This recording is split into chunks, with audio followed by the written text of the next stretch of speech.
everyone. Welcome to this week's workshop. My name is John Deline. I'm a systems engineer here at Variphy, and I'll be your host.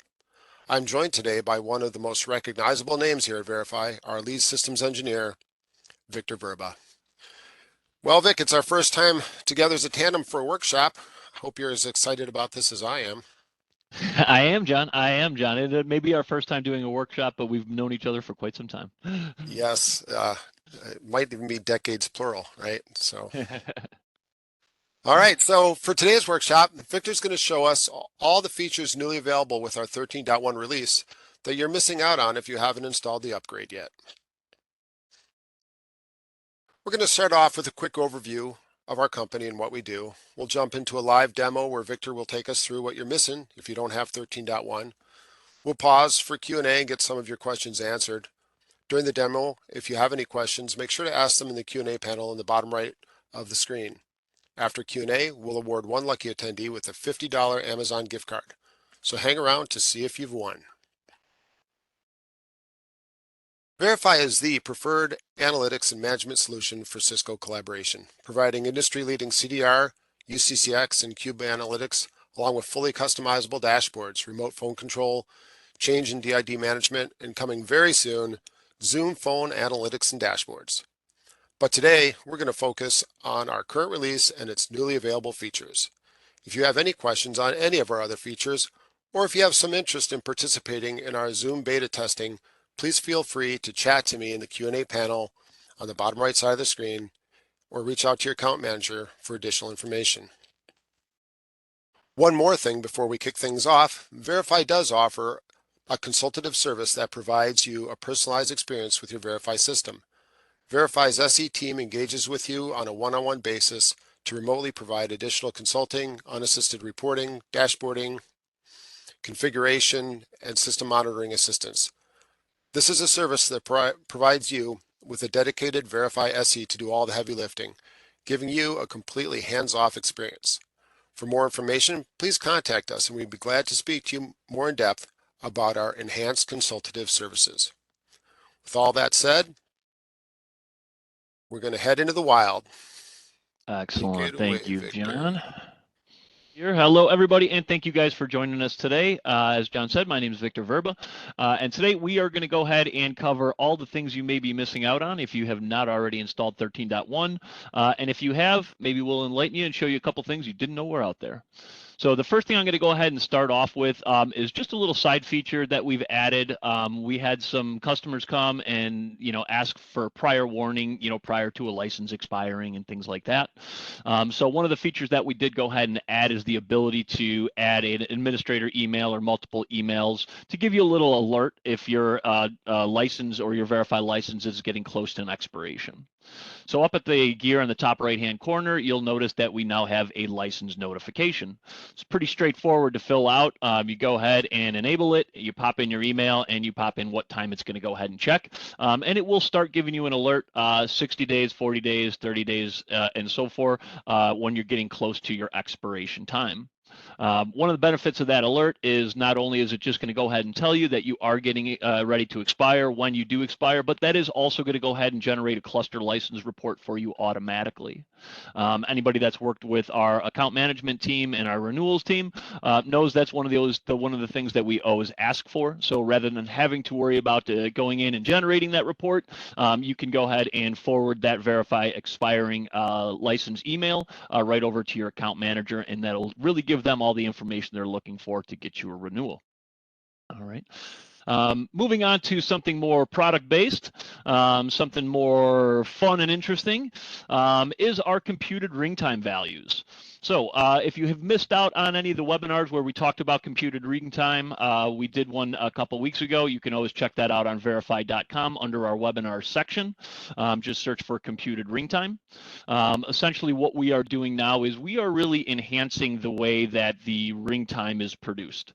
Ideally, essentially what we had before was the ability to show ring time based off of when a call originated.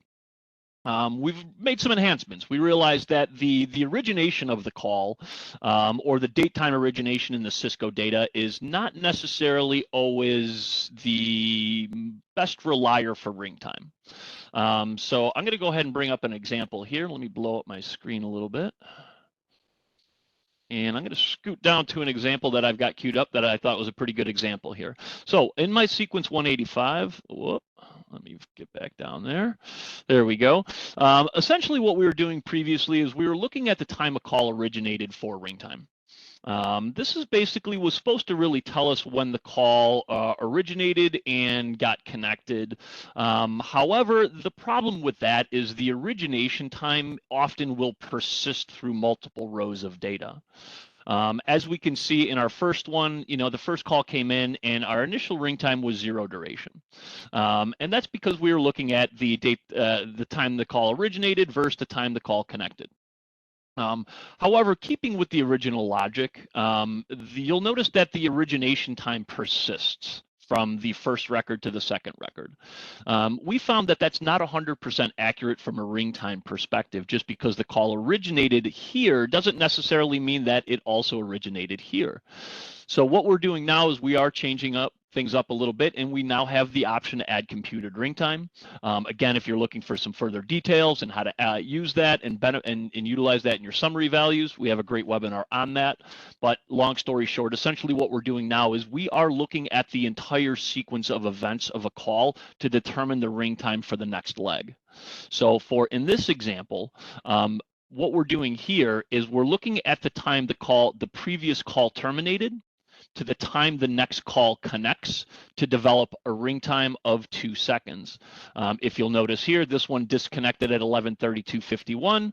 This one connects at 11:32:53, which is actually only 2 seconds. So from the time this one connected to the time this one got answered was 2 seconds. Not necessarily the 9 seconds if we were looking at when the call originated. So we decided that, for the benefit of everybody out there to be able to get more accurate ring time, we were going to switch things up a little bit from date time origination. Doesn't mean that the old ring time was not important. That is really establishing from the time a call originates to the time a call terminates. So if you're summarizing on all of the ring time across a call, that is very important. But if you are strictly looking for the ring time of a particular leg of a call, who's letting calls ring the most, the computed ring time value is for you. The next thing we're going to go ahead and talk about here, this is new in 13.1 also, and if anybody hadn't noticed it when I was first in here, you'll notice that we now have a sort direction. So previously, when we sorted calls, it was always top down. It was most current to last call record.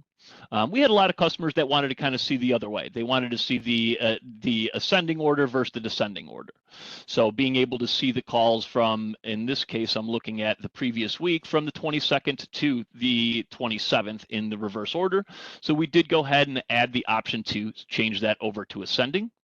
That will resonate to all of your reports as well. So you'll notice now, just by switching over to ascending, I'm now seeing the calls in date time origination order in ascending order.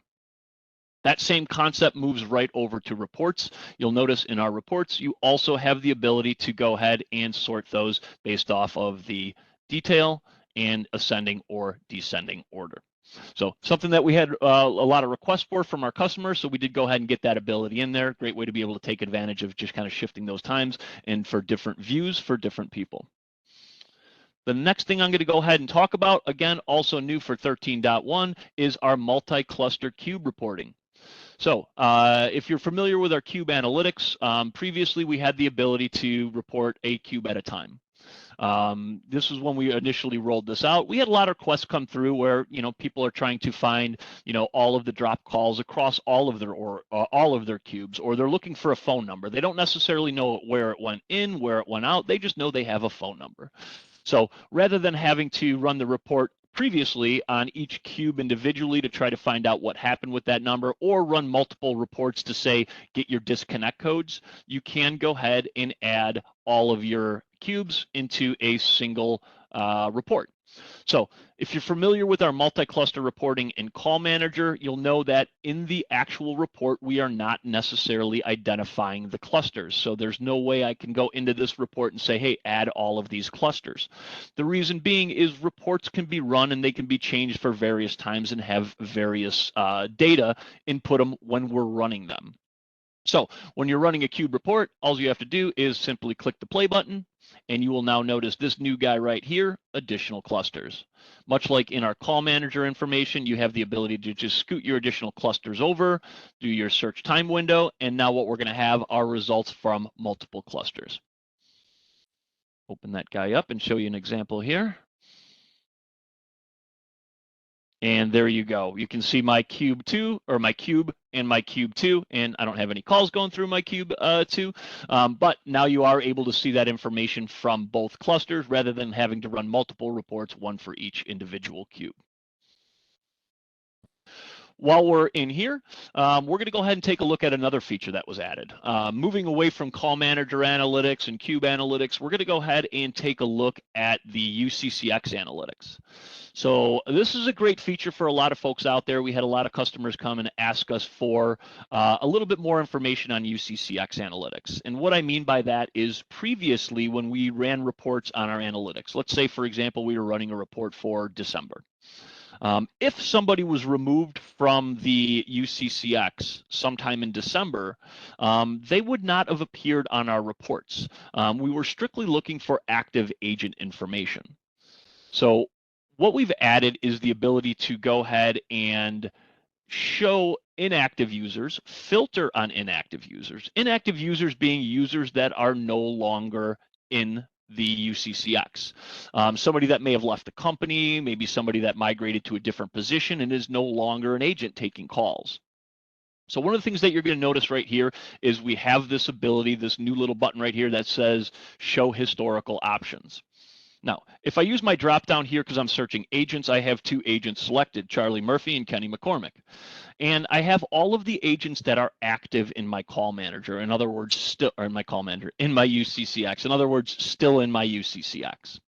If I toggle this guy on right here, now you're going to notice a different subset of users that have a flag. This is identifying users that are no longer in my UCCX. Now, currently, when I'm building this report, this is all users that are no longer in my UCCX. However, the nice thing about this is when I run this report, it will only bring back the users that were there during the time frame I ran the report. So I don't have to select this.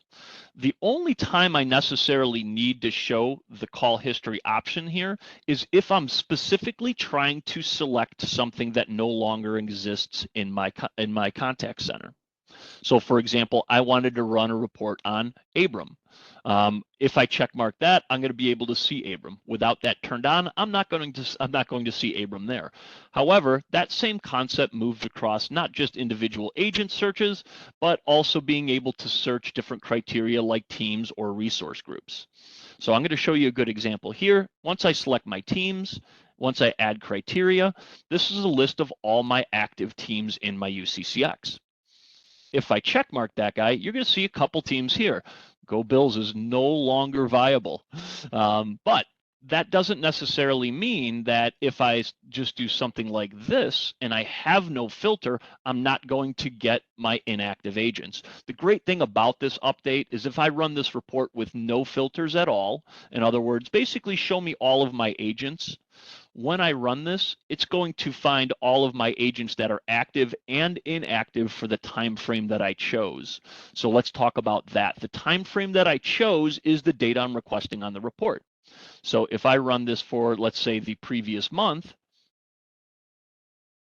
right here, this is now going to show me all my active and inactive users. So there's nothing you need to really do with your existing system unless you are explicitly looking for inactive content. And I mean explicit inactive content, something like I need to see this team that's no longer there, or I need to see these agents, and specifically these agents that are no longer there. So how does that work? If I go ahead and run a report that contains just these 3 agents right here, I'm going to have Charlie Murphy, I'm going to have Kenny McCormick, and I'll have Ali in there. So that's going to give me an explicit agent for Ali, where if I remove this, and whether I have show historical on or show historical off, I'm just going to be choosing these 2 users. So by not having any search set in there, that is going to give you all of your members, but even just having something like specific teams or anything like that, you will have to choose an explicit value if you want to see the inactive users. All right. And last but not least, the next thing we're going to go ahead and take a look at is our as-built reporting. So we had a lot of customers. We're talking with a lot of customers right now that are migrating to cloud. As if you're familiar with the development cycles that we currently have going on, we're currently in Zoom beta. We're getting ready to release that publicly. So if you're interested in taking part in the Zoom beta, please reach out to your account manager. We're happy to get you involved in that. We're also currently developing WebEx. So there's kind of a theme going on here at Variphy. We see a lot of customers moving to web-based platforms. Right now, they're in a transition state. And they may be in a transition state for a long period of time. We talk with a lot of customers that are currently, trialing different web-based platforms like Zoom or WebEx or MS Teams, or some that are slowly migrating. Over the course of a year, they may migrate all their phones, or 2 years. But one of the things they're looking for now is a way to tell which phones they currently have that support multi-platform or MPP. So we had a lot of customers ask us, is there a way that we can get that out of our system? And our as-built reporting, we did add some features to be able to report the hardware version and version ID of your phones. So under the as-built features here, we do have a category called, let me find it here. Let's go ahead and create a new report. Test, and we're going to go ahead and find I'm in my UCCX. No wonder I can't find it. Let me get over to a CUCM cluster here. All right.